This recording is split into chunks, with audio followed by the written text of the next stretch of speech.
Olá, meus irmãos, graça e paz a cada um de vocês. Eu espero que todos estejam bem.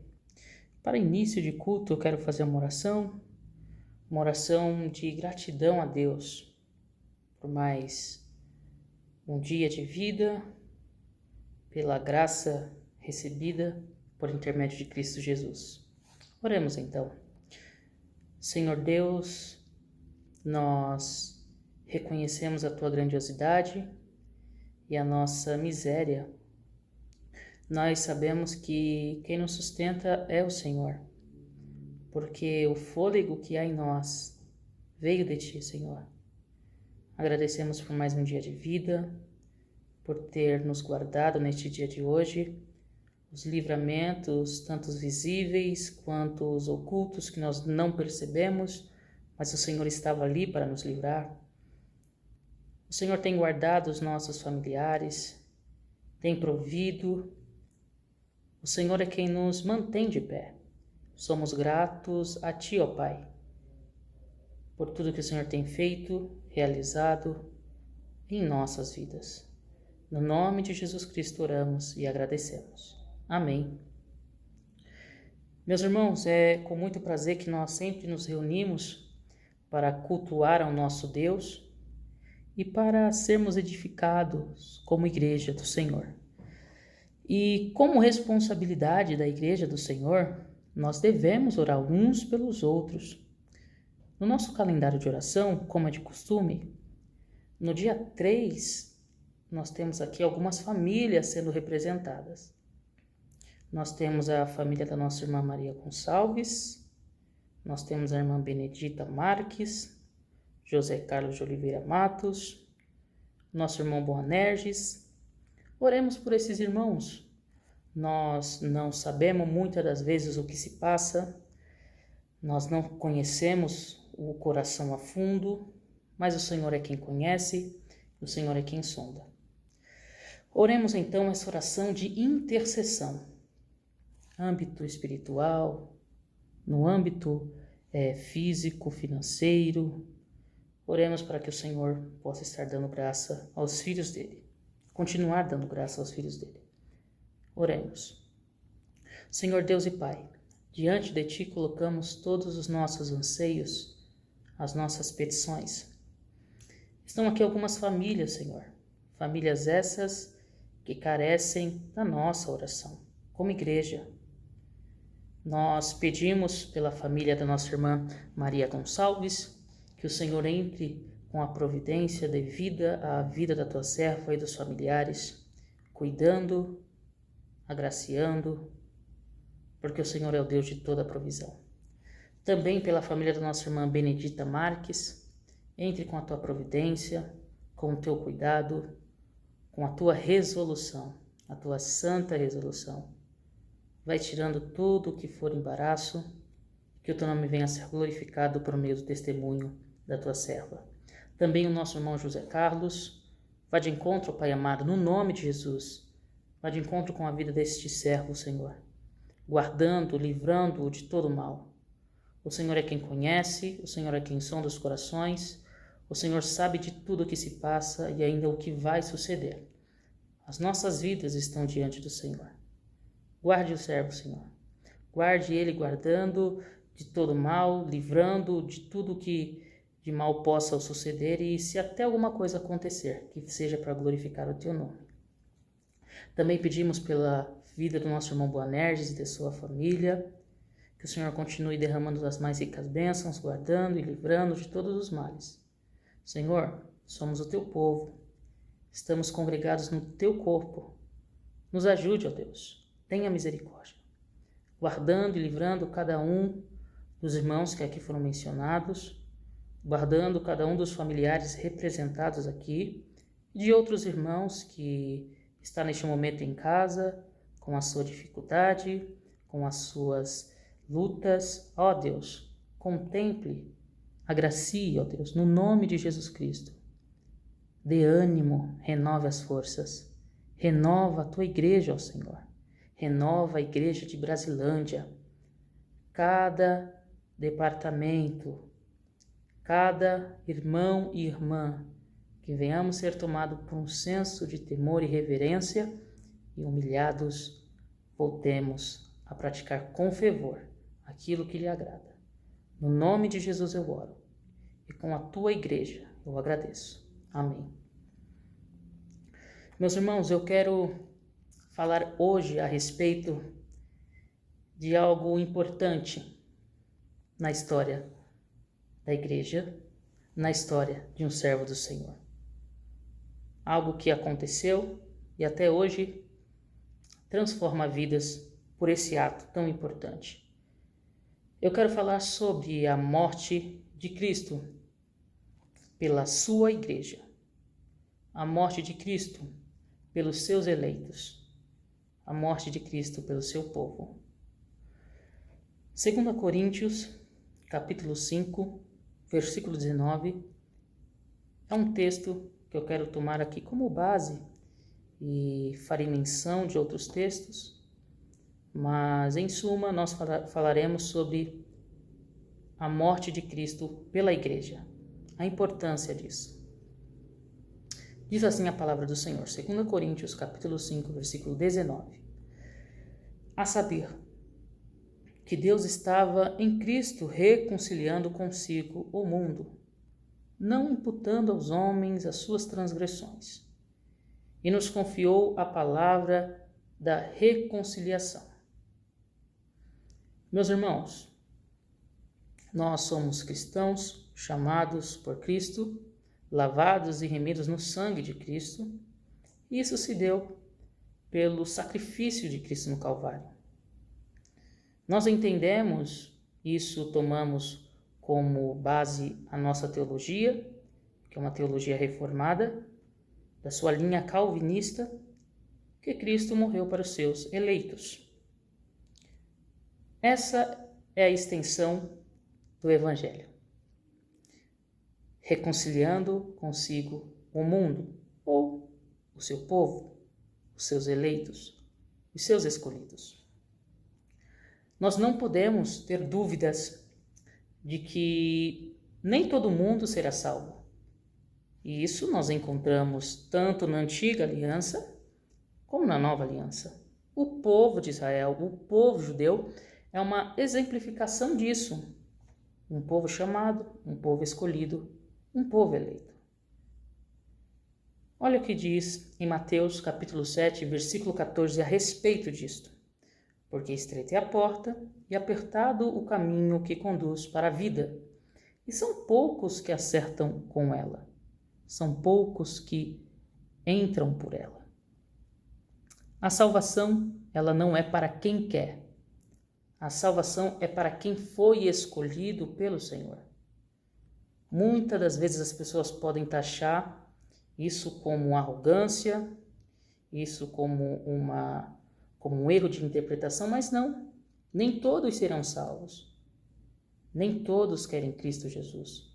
Nós temos isso exemplificado quando Jesus aqui, depois de ter se esvaziado de toda a sua glória e vivendo como um servo, e viveu de fato como servo, ele veio para servir. Ele diz em diversas passagens que a luz veio ao mundo, mas o mundo não quis a luz, eles amaram mais as trevas, porque as suas obras eram maus. O Senhor, ele fala diversas vezes chamando o povo a um arrependimento, mas a dureza do coração do homem é demais. É muito grande. Terríveis, irmãos, transações do dia do julgamento e do juízo estão resumidas nessas solenes palavras que Jesus disse, nessas lindas palavras que resume as transações que acontecerá no dia do julgamento. Olha que interessante. E irão estes para o castigo eterno, porém o justo para a vida eterna. Castigo eterno, vida eterna. Mateus, capítulo 25, versículo 46. Uma grande parte da raça humana, ela vai partir para o sofrimento, o castigo eterno, muda com a consciência aguda da sua condenação, da sua autocondenação, para um inferno tão eterno quanto o céu é eterno para os salvos. um sofrimento eterno para quem não é salvo em Cristo Jesus e não tem essa disposição de servir a Jesus, é o que eles desfrutarão dessa condenação eterna. Porém, os salvos em Cristo Jesus desfrutarão de um céu, de uma paz eternal. Algo muito interessante para a gente pensar como igreja do Senhor é sempre ponderar: Cristo morreu pela sua igreja? E se questionar, se autoexaminar: eu sou a igreja? Eu sou igreja do Senhor? O que comprova a minha eleição? O que comprova o chamamento eficaz do Senhor? O que comprova essa graça irresistível que é tanto pregada, muitas das vezes limitada aos 5 pontos do calvinismo? A teologia que nós pregamos, que nós cremos na Igreja Presbiteriana do Brasil, ela não se limita nesses 5 pontos do calvinismo, na tulipe, né? Como é chamada, a total depravação, o chamado eficaz, a perseverança dos santos, e aí vai, todos os 5 pontos, né? A predestinação, a expiação limitada, não vai somente nisso. Esses são pontos que nos dão uma diretriz para algo muito mais profundo. Mas é interessante pensar no nosso posicionamento, se de fato temos agido como a igreja por quem Cristo morreu. Porque a igreja por quem Cristo morreu é uma igreja chamada à santidade. É uma igreja que não anda se embaraçando com as coisas deste mundo. Então, quando o apóstolo Paulo, aos Coríntios, faz levanta a seguinte questão: olhe, examine-se, pois, o homem a si mesmo. Ali ele está tratando da ceia do Senhor, mas é algo que vai para toda a vida cristã. O autoexame.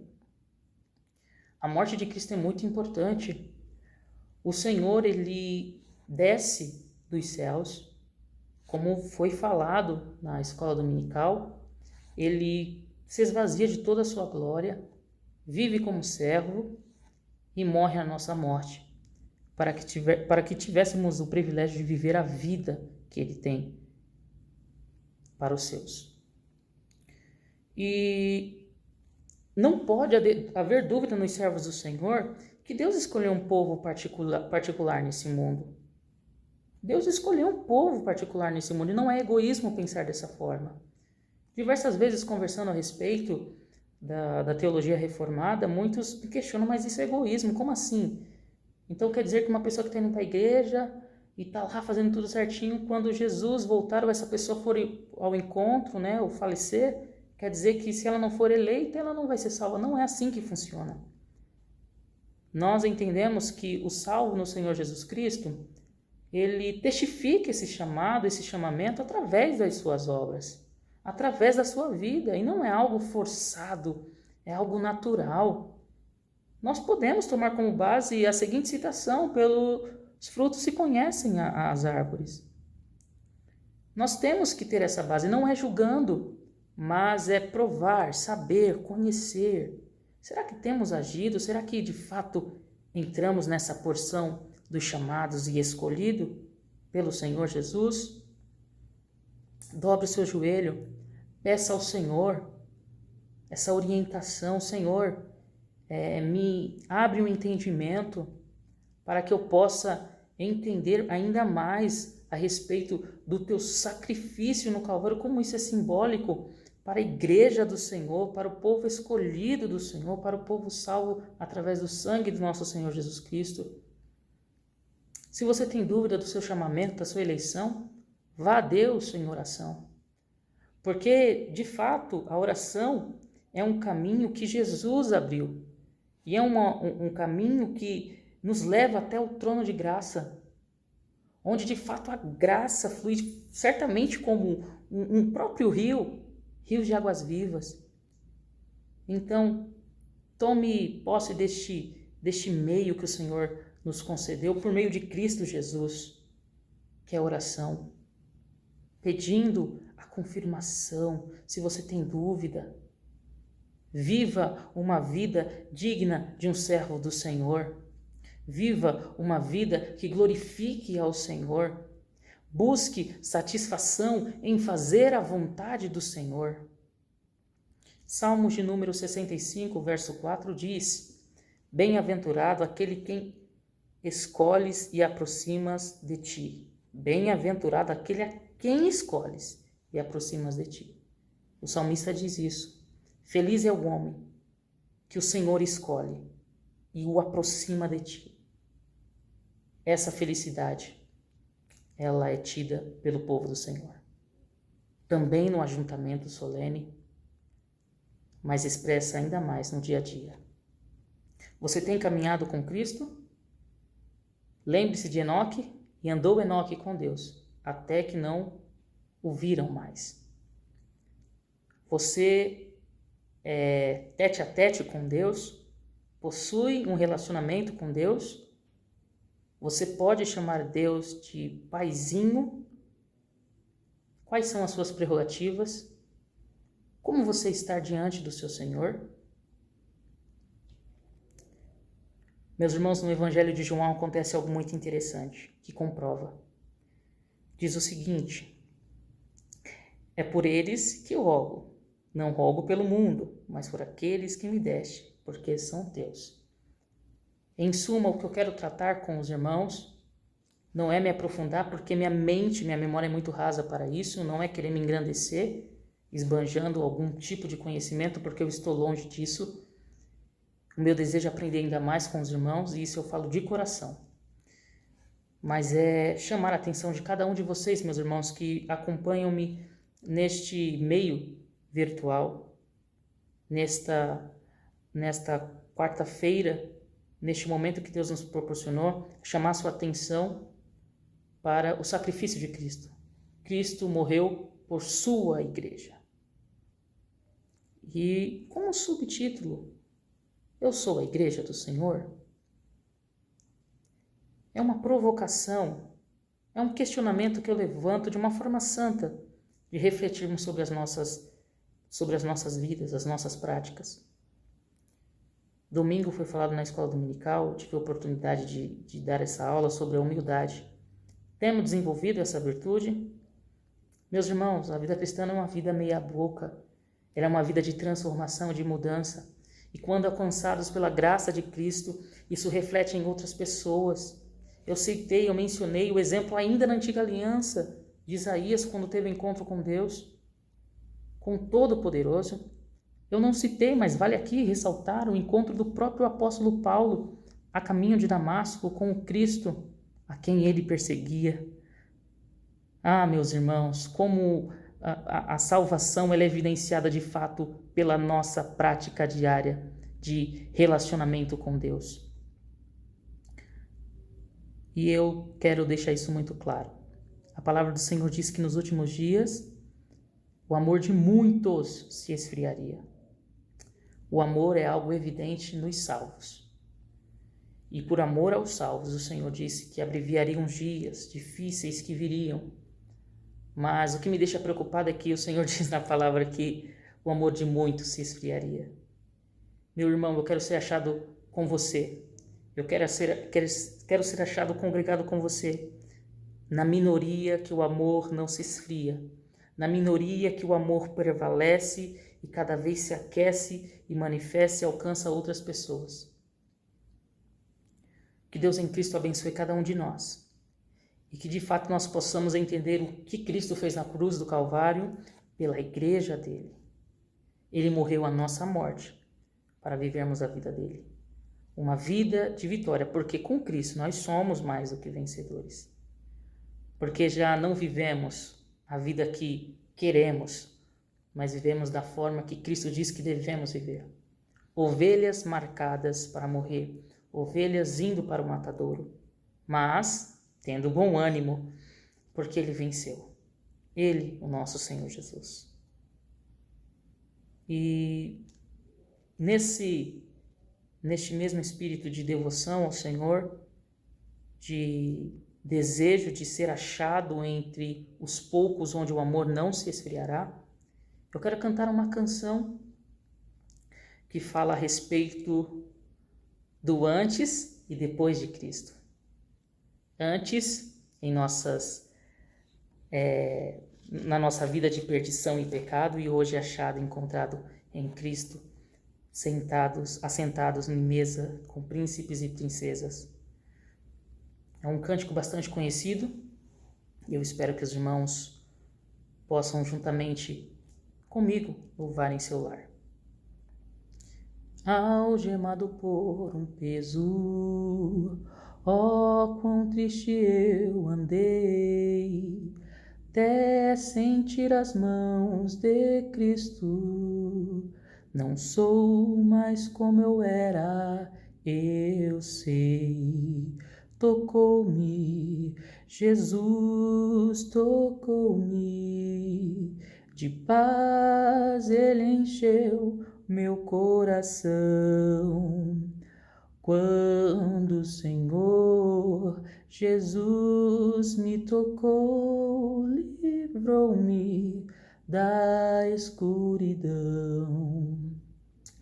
Desde que encontrei a Cristo e senti seu terno amor, tenho achado paz e vida, para sempre cantarei em seu louvor. Tocou-me, Jesus tocou-me, de paz ele encheu meu coração. Quando o Senhor Jesus me tocou, livrou-me da escuridão. Um servo do Senhor, cujo sangue de Cristo foi derramado pela igreja, a igreja cujo sangue foi derramado, o sangue do Cordeiro, ela vive essa novidade de vida. Ela vive com a paz que excede o entendimento. Ela vive com a alegria que transborda em seus lábios. E isso é resplandecente no seu semblante. E quando encontrados nisso, nós vivemos uma vida de louvor e adoração ao Deus Todo-Poderoso. Que Deus em Cristo abençoe cada um de vocês, irmãos e irmãs que me acompanharam neste breve momento de devocional a respeito de um tema tão importante, a morte de Cristo pela igreja dele. A morte de Cristo, ela deve ser sempre relembrada, mas ainda mais. A morte de Cristo, ela deve ser comemorada também. Foi um momento de dor, de sofrimento, mas um momento onde ali foram cravados nossos pecados, e após a morte e também a ressurreição, nós fomos perdoados.